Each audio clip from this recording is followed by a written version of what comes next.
Varicose వ్యాధితో బాధపడుతున్నారంట. తక్కువ ఖర్చుతో ట్రీట్మెంట్ కావాలి అనుకుంటే ఎవిస్ హాస్పిటల్ని సంప్రదించండి. నమస్తే రమగారు. నమస్తే జయ. రమగారు, 40+ క్రాస్ అయిన వాళ్ళు ఖచ్చితంగా ఈ నియమాలు పాటించటం మంచిది అనుకునే మీ పాయింట్స్ ఏమైనా ఉంటే చెప్పండి. తిండి తగ్గించుకోవాలి, జంక్ ఫుడ్ మానేయాలి, లేట్ నైట్ పార్టీస్ అవి తగ్గించుకోవాలి, early to bed early to rise ఇది పెట్టుకోవాలి. ఓకే.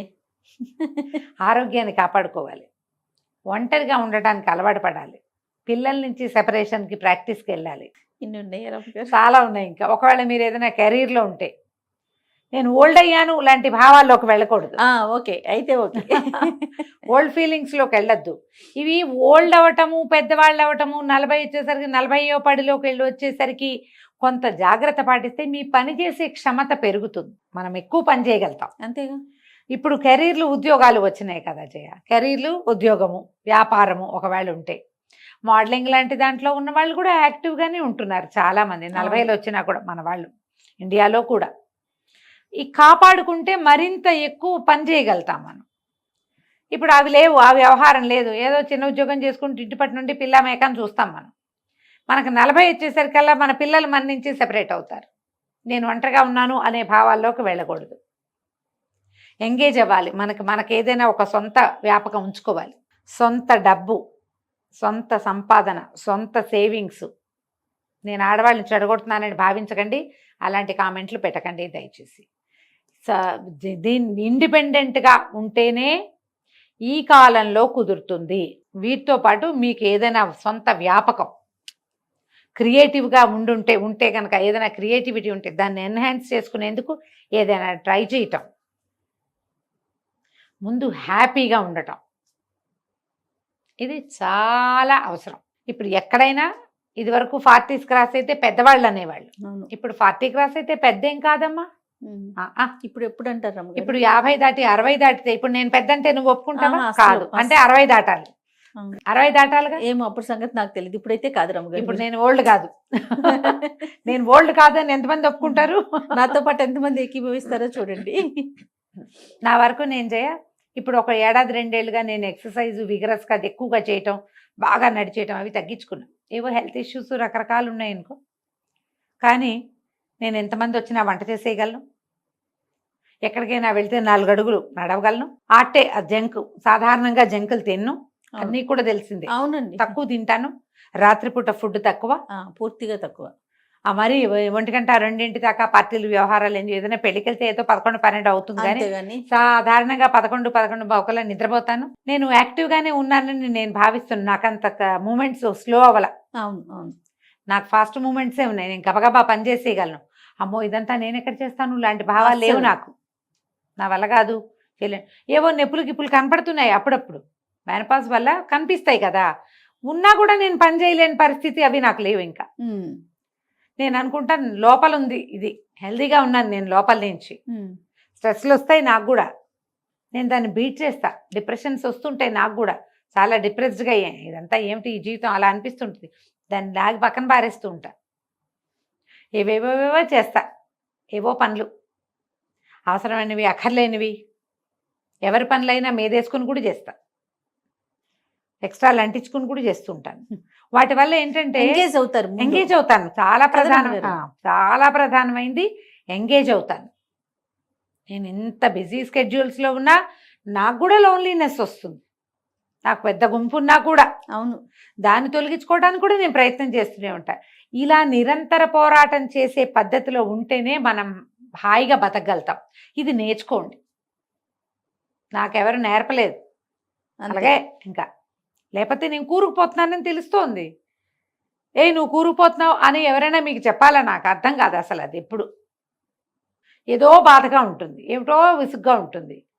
నేను ఇందులోకి వెళ్ళిపోతున్నాను. నేను ఒక సినిక్గా మారిపోతున్నాను. అందరినీ విమర్శించటము, ఎవరి పట్ల సాటిస్ఫాక్షన్ లేకపోవటం, జీవితం పట్ల సాటిస్ఫాక్షన్ లేకపోవటం, మన పట్ల మనకి సాటిస్ఫాక్షన్ లేకపోవటం, సెల్ఫ్ ఎస్టీమ్ కోల్పోవటం, మనని మనం శభాష్ అనుకోకపోవటం, ఇవన్నీ ట్రబుల్స్ 40 తర్వాత వస్తాయి. ఆ 40 దాకా మనం బిజీగా ఉంటాం ఎంతో కొంత.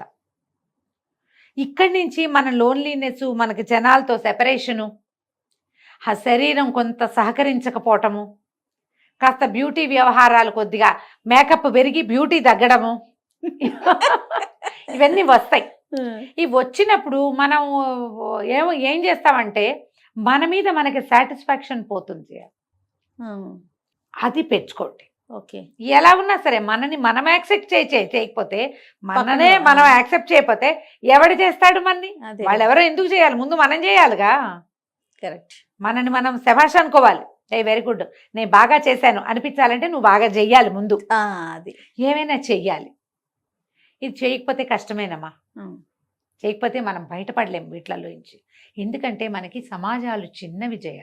అవునండి. నేను ఎప్పుడు ఈ మాట చెప్తూ ఉంటే జయ లోపల ఎలా ఉంటుందంటే ఏదో నొప్పిగా ఉన్న ప్రాంతాల్లో మళ్ళీ కొడుతున్నట్టు ఉంటుంది. ఇక్కడ మోచేతి మీద దెబ్బ ఉంది, అక్కడ మళ్ళీ దెబ్బ తగిలితే ఎలా ఉంటుంది? అలా అనిపిస్తుంది నాకు ఈ మాట చెప్పటానికి. మనకి మన అమ్మా నాన్నలకి మనం ఒకళ్ళే ఇద్దరే పిల్లలుగా మనం కూడా ఉన్నాం. కొంతమంది నా ఏజ్ ఉన్న వాళ్ళు ఉన్నారుగా. మీకు కజిన్స్ తక్కువ, అందరికీ ఒక్కొక్కళ్ళు ఇద్దరిద్దరు. మధ్యలో ఈ కరోనా దౌర్భాగ్యం వచ్చి కొన్ని పోయినాయి టికెట్లు, జనం తక్కువ. ఫ్రెండ్ సర్కిల్ మెయింటెనెన్స్ అందరి వల్ల కాదు, ఫ్రెండ్స్ తోటి కూడా తూతూ మేమే అనుకుంటూ ఉంటారు. ఒకళ్ళనొకళ్ళు యాక్సెప్టెన్సీ పోయింది. ఎప్పుడైతే మనం పాండమిక్ చూసామో జయ, ఇతరులని భరించటం అనేదే పోయింది మన దగ్గర. ఇప్పుడు అలవాటు పడిపోయిందంట. ఇప్పుడు లోన్లీనెస్సే కాదు, అవతల వాళ్ళలో తప్పులు ఎంచడం మనం ఎక్కువగా చేస్తున్నాం. ఎంతసేపు తప్పులు ఎంచుతాం. అవును. అప్పుడు ఎవరుంటారు మనకి మనమైనా ఉండాలిగా. అంతేగా కదా. మనుషులు నుంచుకోండి. 40 దాటాక ఫ్రెండ్షిప్ చేయండి. ఇది ఒకటి నేర్చుకోండి.